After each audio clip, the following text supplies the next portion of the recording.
Seputar taharah. Singkat saja, satu, Ahlussunnah wal Jamaah sepakat bahwa babi dan anjing haram serta najis, walaupun ada perbedaan dalam bagian yang najisnya, apakah kulitnya najis, bulutnya najis, apa liurnya aja najis. Tapi kalau soal kenajisan dagingnya dan keharaman dimakannya, Ahlussunnah sepakat.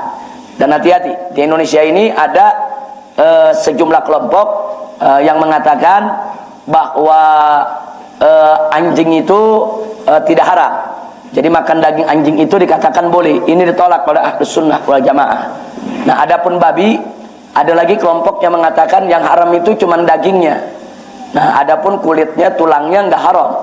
Nah, karena itu saya sesalkan, saya dapat laporan dari beberapa peserta pertemuan yang digagas oleh Mahkamah Konstitusi Republik Indonesia bekerja sama dengan Kementerian Agama Republik Indonesia yang mengundang pimpinan-pimpinan pondok pesantren se-Indonesia.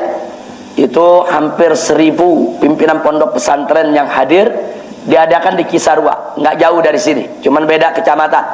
Kita kecamatan Megamendung, mereka adakan di kecamatan Cisarua. Beberapa waktu yang lalu, dalam acara tersebut Menteri Agama menyampaikan sambutannya, nah, depan kiai-kiai.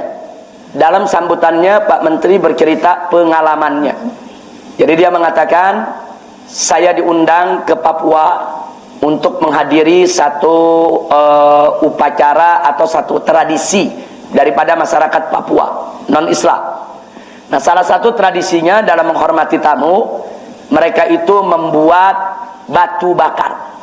Batu bakar itu tradisi masyarakat Papua untuk menghormati tamu yang datang.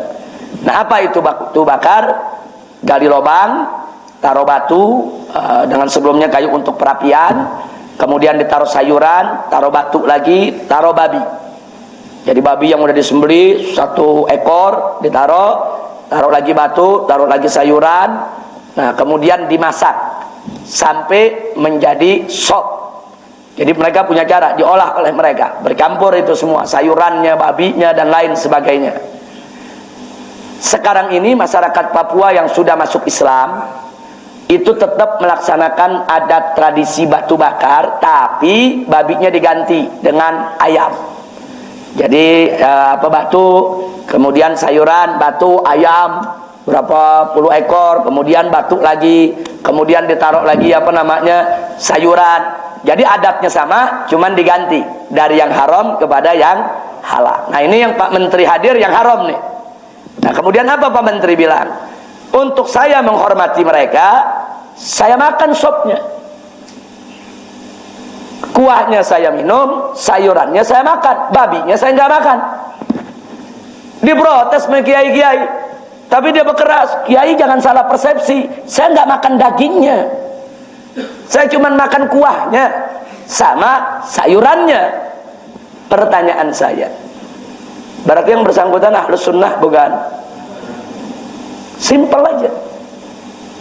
Nah, jadi ini berat sekali. Seorang figur bicara di depan kiai-kiai begitu berani. Dia kata, dia kemukakan itu pendapat. Nah, ini pendapat kalangan liberal semacam itu. Jadi saya nggak habis pikir kalau seorang menteri kok bisa berbuat, bersikap, berucap dengan apa yang diyakini oleh kalangan liberal saat ini. Na'udzubillah min dzalik. Tapi protes sudah kita sampaikan. Protes sudah disampaikan langsung, bahkan Ustadz Kiai Ja'far pada saat bertemu Pak Menteri, bertemu langsung, itu Kiai Misbah langsung menyampaikan protes, tapi tetap bertahan Ustaz, tetap bertahan. Artinya jangan salah persepsi, dia bilang. Nah, ini supaya kita tahu. Maka itu di sini saya bukan bercerita untuk menghujat beliau, tapi saya ingin ingatkan, Ahlussunnah wal Jamaah tidak punya sikap seperti itu ya ikhwan. Inilah Ahlussunnah wal Jamaah. Yang kedua, berikutnya, nah, boleh istinja dengan batu untuk buang air kecil maupun buang air besar. Ini di luar Ahlussunnah ada yang menolak istinja. Mereka katakan istinja itu bid'ah, mengada-ada dalam agama.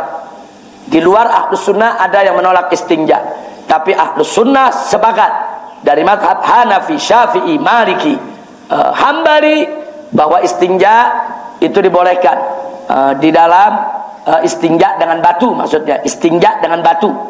Nah, jadi ada mazhab di luar Ahlus Sunnah mengatakan istinja itu mesti dengan air, nggak ada itu dengan batu. Mereka tolak. Mereka bilang itu bid'ah, mengada-ada dalam agama. Nah, tapi Ahlus Sunnah wal Jamaah sepakat istinja dengan batu syar'iyyun, dianjurkan dan diajarkan oleh Nabi alaihi salatu wassalam. Yang berikutnya boleh mengusap di atas khuf. Jadi kalau orang pakai khuf, pakai sepatu kulit, ada syarat-syaratnya. Ya, sepatu itu terbuat dari bahan yang tidak tembus air. Sepatu itu menutup seluruh bagian kaki yang wajib diwudukkan. Kemudian yang ketiga, sepatu itu memang sengaja dibuat untuk perjalanan jauh, sepatu musafir. Nah, itu kalau memenuhi syarat, orang kalau pakai khuf, jadi dia ambil wuduk dulu dalam keadaan suci, dia pakai khuf. Nah, nanti begitu wuduknya batal, kalau dia mau sholat lagi, nggak perlu dibuka khufnya. Nah, cukup dia wuduk, nanti begitu bagian kaki diusap aja atasnya. Itu bagi yang memakai khuf. Bagi yang mukim boleh sehari semalam. Bagi yang musafir boleh 3 hari 3 malam. Nah, itu yang perlu kita ketahui. Ahlus Sunnah sepakat, semua Ahlus Sunnah. Nah, tapi di luar Ahlus Sunnah seperti Syiah menolak khuf. Sampai-sampai karena Ahlus Sunnah sepakat, ulama mengatakan kalau mau bedakan seseorang mana Sunni mana Syiah, tanya aja soal khuf. Nah, kalau mereka katakan khuf nggak boleh, berarti bukan Sunni, dia Syiah. Kalau dia katakan khuf boleh, berarti dia bukan Syiah, berarti dia Sunni. Kenapa? Karena saking sepakatnya Ahlus Sunnah di dalam persoalan khuf. Nah, kemudian yang keempat, membasuh kaki dalam wudu. Membasuh kaki dalam wudu, Ahlus Sunnah wal Jamaah sepakat itu merupakan yang harus dilakukan. Tapi dalam mazhab Syiah lagi-lagi ini ditolak. Mereka katakan nggak ada itu membasuh kaki dalam wudu, yang ada mengusap. Nah, jadi kalau kita Ahlus Sunnah mengusap kaki itu kalau pakai khuf. Kalau nggak pakai khuf, ya dibasuh kakinya, bukan diusap. Tapi kalau Syiah, khuf tidak ada.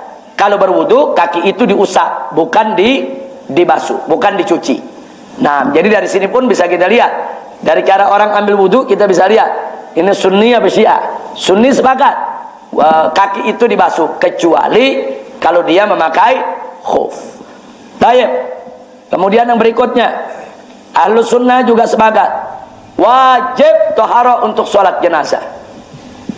Tapi di mazhab luar Ahlus Sunnah ada pendapat sholat jenazah tidak perlu taharah, tidak perlu wudu. Kalau sholat biasa perlu wudu, sholat jenazah tidak perlu wudu. Nah, hati-hati kalau ada yang berpendapat begitu, itu bukan Ahlus Sunnah. Ahlus Sunnah sepakat tidak ada perbedaan, sholat jenazah harus ada taharah, baik dari hadas besar maupun hadas kecil. Kemudian Ahlus Sunnah sepakat sunnah mandi setelah memandikan jenazah. Ada yang mengharamkan. Nah, jadi kalau ada yang mengharamkan atau melarang, itu bukan Ahlus Sunnah. Ahlus Sunnah sepakat siapa yang memandikan jenazah, dia disunnahkan untuk mandi. Nah, siapa yang mengantar jenazah atau nengok jenazah, takziah, ngurus sampai menguburkan, disunnahkan untuk berwudu. Setelah kita ngantar jenazah, sunnah berwudu. Kalau siapa yang memandikan jenazah, sunnah mandi.